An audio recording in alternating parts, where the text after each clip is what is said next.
The morning sunlight filtered through the tall glass windows of the Bramble and Vine Café, casting long amber streaks across polished oak floors and crisp linen tablecloths. The place was the kind of upscale brunch spot where CEOs brokered deals over lavender lattes and avocado toast. Tyler Blackwell didn't usually eat here. He preferred his office. Corner view, curated playlists, no strangers. But today had pulled him out. A meeting canceled, a walk needed, and something else he couldn't quite name. He sat alone, coffee untouched, eyes heavy on the people moving through the room, the clatter of forks, the low hum of conversation, the waitstaff in black aprons weaving through the chatter. Nothing about it should have felt familiar, but then something did. A voice, not loud, not even close. Just a soft, worn edge cutting through the noise. "Would you like a refill, hon?" He turned. At table 3, near the corner where light met shadow, stood a woman with a silver braid tucked neatly under a navy cap. Her back was slightly hunched, the movement slower than the rest. But her presence, it was calm, grounded. She poured coffee like it was an art. Spoke like she saw people, not orders. Tyler's heart paused mid-beat. "Evelyn?" He blinked. Number it couldn't be. But it was. Evelyn Harper. The woman who had once cradled his fevered forehead with cool hands, who snuck peanut butter crackers under his pillow when his father forgot dinner again, who stayed by his bedside humming lullabies when the mansion turned cold and empty. He stood before thinking, walked toward her, almost dreamlike. For a moment he didn't know what to say. She turned, sensing movement, and their eyes met. Hers widened. "Oh," she said softly, eyes scanning his face. "Tyler." The name came out like breath and memory wrapped together.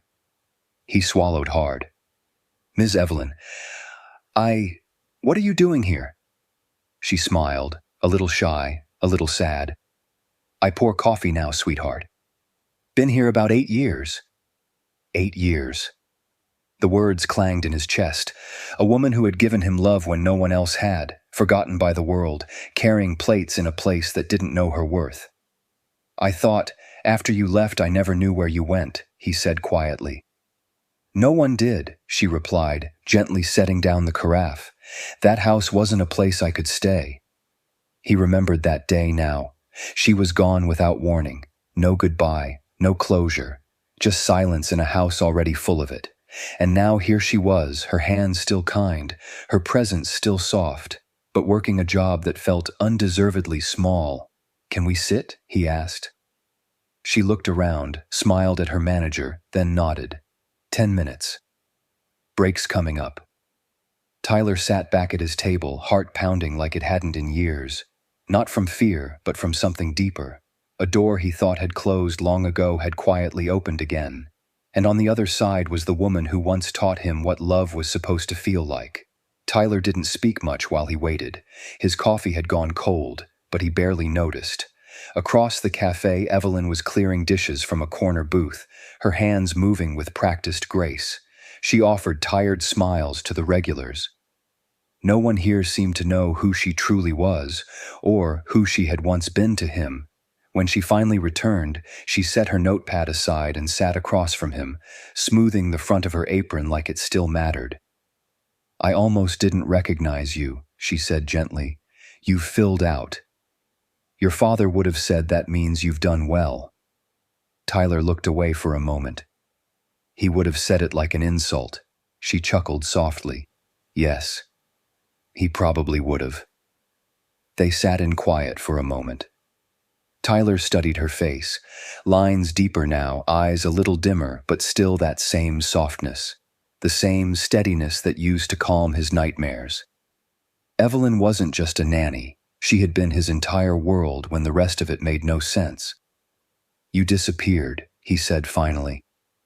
"I woke up and you were just gone." Her eyes dropped to the table. "They let me go, said you didn't need hand-holding anymore, that I was too attached." She looked up. "I didn't get to say goodbye, Tyler. I wanted to, but I wasn't allowed." That old pain flared in his chest again. He had blamed her once. As a boy, he thought maybe she stopped caring. But now, hearing the truth, it broke something else inside him. "I'm sorry," he said quietly. "I should have come looking for you. I had the means. I didn't know how." She reached across the table and patted his hand gently. "You were a child. It wasn't your job to find me. It was mine to protect you. That's what I tried to do." Tyler leaned forward. "Come work with me." Evelyn blinked. "Excuse me?" "I don't mean as staff. I mean, come build something with me, something real, something that matters." She tilted her head. "What kind of something?" "I don't know yet," he admitted, "but I've been giving money away for years to charities I barely understand. I want to do more. I want to help people the way you helped me, quietly, personally, without all the fanfare."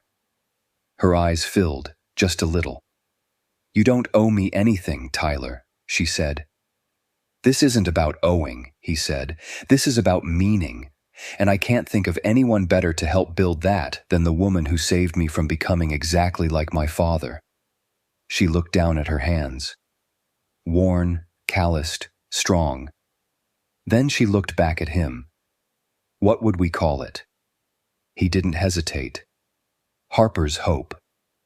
The name settled in the air like it had always been meant to exist. Evelyn smiled. "All right," she said. "Let's give someone else a reason to believe, too." In the weeks that followed, Evelyn Harper left the cafe. Not with fanfare or goodbyes, just a quiet resignation and a stack of warm hugs from the kitchen staff. And by the time the first lease was signed for a small community center on the edge of downtown, Harper's Hope had already become more than an idea. It had become a mission. Not just food banks or shelters, though they offered those too. Harper's Hope focused on the invisible, the forgotten. Kids aging out of foster care, seniors with no families, veterans lost in red tape, people who, like Tyler once had, lived in giant houses with no one who listened. And Evelyn? She was at the center of it all. Not as a figurehead, but as the heart. Every meeting, every new hire, every child who walked through the doors with tired eyes, she welcomed them like they mattered. Because to her, they did. And to Tyler, she always would. Within a year, Harper's Hope outgrew its first building. What began as a modest community center quickly became a beacon in the city. Not because of press releases or wealthy donors, though both came later, but because people who had nowhere else to go found warmth behind its doors. A woman escaping abuse could find a bed and someone to talk to. A teen dropped by the system could find mentorship, food, and a second shot at education. A veteran too proud to ask for help could sip coffee at the morning table and eventually speak. It was slow work, not glamorous, but it was the kind of change that echoed. Tyler had never known this kind of fulfillment. He still attended board meetings, still made acquisitions, but the soul of his day lived at Harper's Hope. Not in spreadsheets, but in stories. Evelyn called it building forward from brokenness. And that's exactly what they did. It was on a rainy Thursday afternoon when Daniel first showed up. Tyler had just returned from a legal consult on a zoning dispute. He was annoyed, distracted, soaked to the bone, and almost missed the boy standing under the front awning. He wasn't exactly a boy, 19, maybe 20. Thin, sharp-eyed, jacket too big, shoes too worn. His hands stayed deep in his pockets like he was hiding something, but Tyler knew that posture. He had once stood the same way in front of his father's locked study, bracing for nothing good. "I'm not here for a handout," Daniel said the moment Evelyn approached him. "We don't do handouts," she replied. "We do handholds. You get to walk the hard road yourself, but you won't be alone." That simple line made Daniel pause. Then, slowly, he stepped inside. Over the next few months, Daniel became a quiet fixture at Harper's Hope. He swept the floors, helped fix the aging boiler, sat with younger kids who reminded him of someone he didn't talk about. He didn't smile much, but he showed up. Every day, early. Evelyn trusted him first. Then Tyler followed. And when the operations manager left unexpectedly due to health issues, Daniel offered to step in temporarily. "He's got grit," Evelyn had said, "and he's learning. We don't have to make him a leader, just give him a ladder." So they did. Daniel handled logistics with a level of focus that surprised everyone. Inventory, vendor relations, budget tracking. He was fast, efficient, and oddly invisible, never in the spotlight, always moving in the background. When Tyler offered him a modest salary and the title Program Operations Coordinator, Daniel stared at the offer letter like it was written in another language. "No one's ever put my name on something real before," he said. "You've earned it," Tyler replied. Daniel nodded, but his hands trembled slightly as he signed. Tyler noticed but said nothing. For a while, everything worked. Harper's Hope expanded to 2 more locations. Their mentorship program partnered with local schools. A city council member even asked Tyler if he'd ever considered running for office. But then came the email, just a small alert, a flagged transaction, $4,800 wired to an unlisted vendor in cash. Tyler thought it was a clerical error until he found 3 more, then 5, then 17. Tension settled in his chest like cold smoke. Not Evelyn, of course, not the volunteers. He knew where the trail led, but part of him didn't want to follow it. Still, he opened a new browser window and typed 4 quiet words: private investigator, discreet. The report came in a plain manila envelope, hand-delivered to Tyler's downtown office by a man who barely spoke. Inside, neatly printed statements, screenshots of transactions, a few blurry surveillance photos, and one name at the center of it all: Daniel Voss, $182,000 over 9 months. Wired in increments, hidden through shell vendors, fake maintenance receipts, falsified shipping costs. It was clean. Smart, almost invisible, but not invisible enough. Tyler felt numb as he read through each page. He didn't know what hurt more, the betrayal or the disbelief. Daniel had been more than a project. He'd been a symbol, proof that Harper's Hope could lift someone from the edge and make them whole again. Now it felt like a lie. He didn't tell Evelyn right away. Instead, he drove. The GPS led him to a dilapidated duplex on the outskirts of the city. The street buzzed with decay, boarded windows, dented cars, and the ghost of something once hopeful but long abandoned. He parked and waited. At 6:14 p.m., Daniel stepped out of the building, carrying a plastic bag of groceries and a pack of off-brand medicine tucked under his arm. Tyler got out slowly. Daniel froze. For a moment, they stared at each other in silence, both men knowing something was broken and couldn't be undone. "Why?" Tyler asked. Daniel didn't run. He didn't deny. He just looked down at the bag in his hand. "She's 15, he said. Tyler frowned. "Who?" "My sister. Kira." He spoke like the words had been cemented in his throat for weeks. "Our mom OD'd 2 years ago. I've been taking care of her since." Tyler stayed quiet. She was doing okay, school, books, drawing on the walls like always. Then the guy came back. Said our mom owed him. That her debt passed to us. Tyler's blood went cold. Daniel's jaw clenched. "They beat her up the first time I said no. Cracked a rib. I tried going to the cops, but there was no proof. No one cared." He looked at Tyler, eyes hollow but burning. "So I paid. Every month. Then it wasn't enough. So I took more. Not because I wanted to, because I didn't know what else to do." Tyler didn't speak. His heart was thudding. Loud. Ugly. Daniel stepped closer. "I never touched the money for myself. Every cent was for her. I know I betrayed you, betrayed Evelyn. I was just trying to keep her alive." "You could have told me," Tyler said, voice cracking. Daniel laughed, but it wasn't joyful.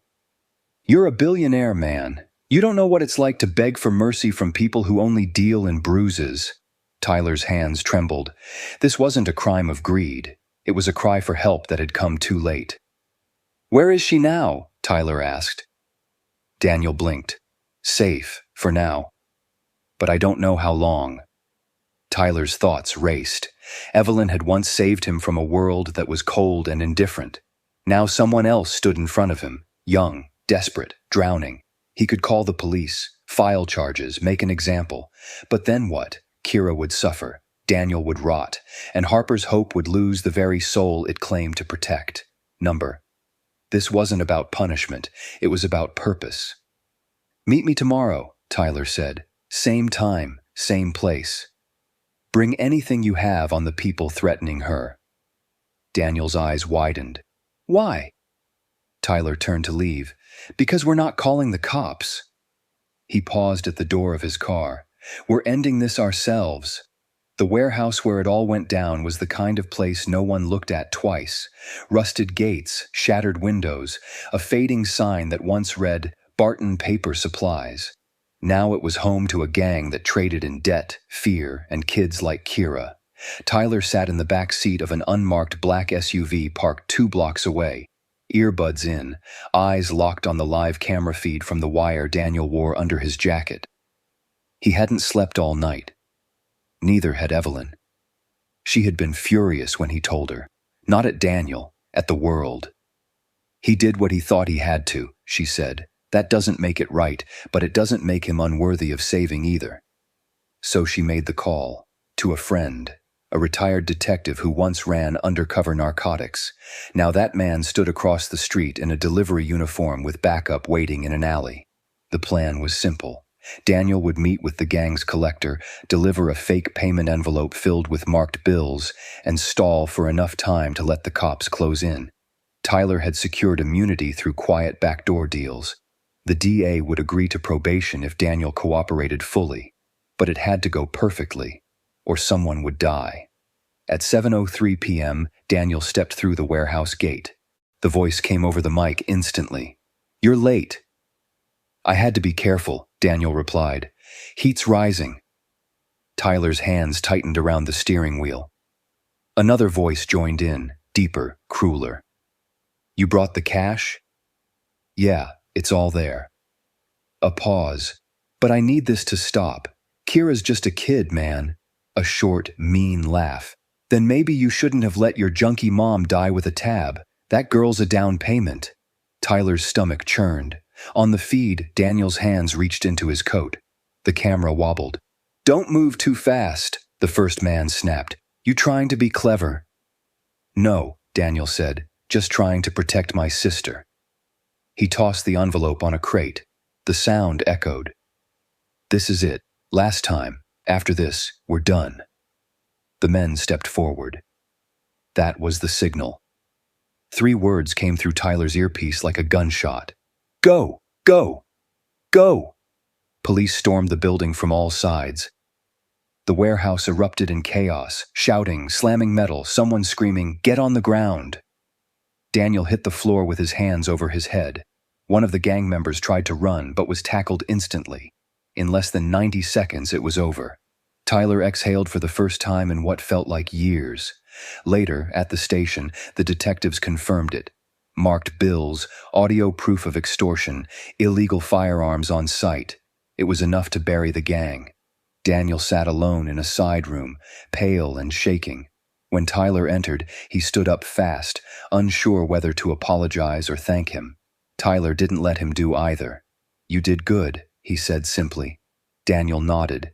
His eyes were red, but his shoulders held less weight than before. "What happens now?" he asked. "You get probation, community service, no prison time." "And Harper's hope?" Tyler paused. "You're not fired, but you're going to have a supervisor now, full oversight, no access to funds." Daniel blinked. "You're keeping me on?" "You betrayed our trust," Tyler said, "but then you earned a second chance." "That matters." Daniel swallowed hard. "Why?" Tyler thought for a moment, then smiled sadly. "Because once, someone gave me one too." The next morning, Tyler stood beside Evelyn outside Harper's Hope. The air was cool, crisp, clean. "Think we made the right call?" he asked. She nodded. "You did what I would have done." He looked at her. "You always do know the way forward, don't you?" "No," she said. "I just know what it feels like to be left behind." Tyler turned to watch the sunrise break over the city. For the first time, he didn't feel like a man running from shadows. He felt like someone building light. 2 years later, the lobby of Harper's Hope didn't look anything like the small community center where it all began. Gone were the chipped tiles and second-hand furniture. In their place stood a light-filled atrium with wide windows, calm colors, and laughter echoing from the adjacent daycare.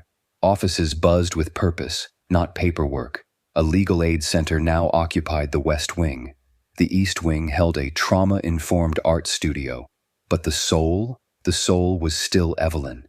She sat in the same chair every morning by the welcome desk, cardigan folded neatly, hair in that familiar silver braid. She greeted every face the same way, like they'd always belonged there. Tyler sometimes wondered if she even realized what she had built. What they had built. Their program had gone national. They partnered with mayors and faith centers, juvenile courts and school districts. But with growth came resistance. People in power didn't like the way Harper's Hope skipped bureaucracy. They didn't like how Tyler refused to play politics with pain. Lawsuits came. Threats. A major donor tried to pull funding after Evelyn refused to sign off on a discriminatory shelter policy. She didn't blink. Neither did Tyler. When a senator called the foundation naive, bleeding heart nonsense, Evelyn mailed him a copy of their annual report with a note. "We measure success in hugs, not headlines." But here are both. Tyler laughed for a full minute when he read it. Through it all, they stayed the course, because they had something deeper than momentum. They had clarity. And now, it was paying off. On the 5th anniversary of Harper's Hope, hundreds gathered in the newly dedicated courtyard in the center of the city. It was once a vacant lot riddled with needles and sirens. Now it was a space for farmers' markets, poetry nights, and midnight safeties. Evelyn stood at the podium, blinking in the sunlight. She didn't give speeches often, but this one was different. "When I was a young woman working as a nanny," she began, "I thought the best I could do was offer comfort. A bedtime story, a cool hand on a fevered forehead."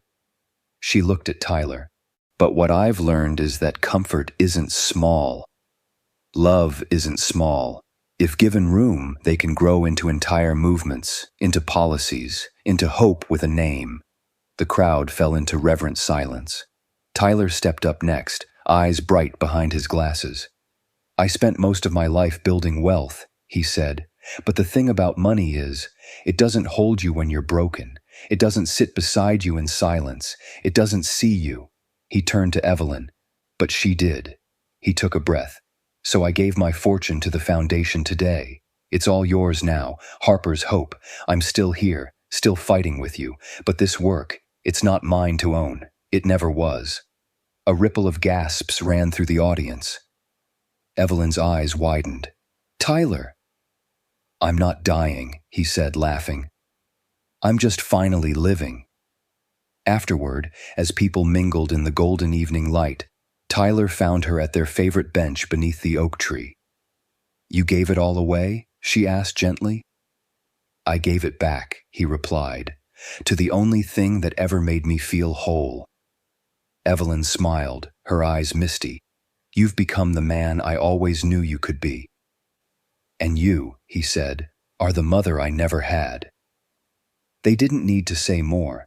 Nearby, Daniel was helping a boy pick a paint color for his project. Kira sat beside him, now 17 and thriving, sketching a mural for the side of the center. People came and went with easy smiles, children laughing as they weaved through the crowd. It was messy, it was beautiful, and it was real. Tyler leaned back, watching it all unfold. He had spent so many years building walls, with money, with isolation, with fear. But Evelyn had torn them down with nothing more than patience, presence, and unconditional love. And now, in the heart of the city, surrounded by people who had once been forgotten, he finally understood something simple and profound. Wealth isn't what you keep, it's what you give away.